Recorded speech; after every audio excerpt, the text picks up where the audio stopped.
We did hear about the FedNow launch. I know it was in July 2023 when it was launched. And you have almost 9,000 depository institutions that need to come on board. Probably 1,000 of them are already on board. I know it must have been very difficult to motivate them to come on board the FedNow. I just want to hear your thoughts about what went into when the FedNow was being conceptualized and now launched, and what are the plans you have in the next couple of years? Can you just tell us in a little more detail, please?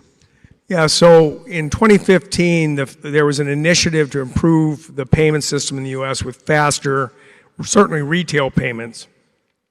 And the Federal Reserve acted as the kind of coordinator of industry discussions of how to do that. And we were really encouraging the private sector to take this on and do it.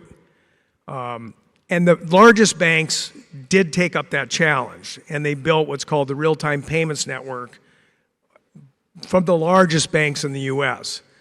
The problem we heard was a lot of the smaller banks were kind of worried about belonging to this network run by the largest banks.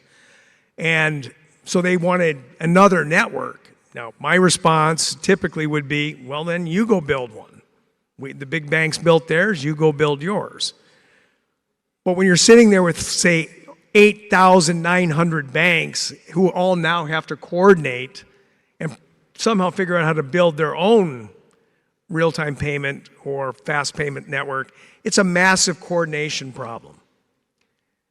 And they all looked at us and said, well, we're already connected to you for payments. Why don't you just build it for the rest of us? So I often view creating FedNow as a solution to a large market failure in the sense that we could not get 8,900 banks to coordinate and build their own system. It's just a market failure problem. So we started building the FedNow system, and we finally launched it last year, and we have about 1,000 banks that have now signed up. But as I said, there's roughly 9,000 banks. It's just a long process to get all of these banks hooked up.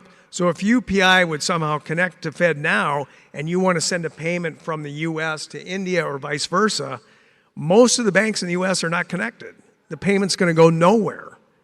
So that's what I mean. We have to take time to build out our network before we seriously think that it's going to be of value to every other fast payment network in the US. And that'll just take some time. But we're hoping to get there in the next few years.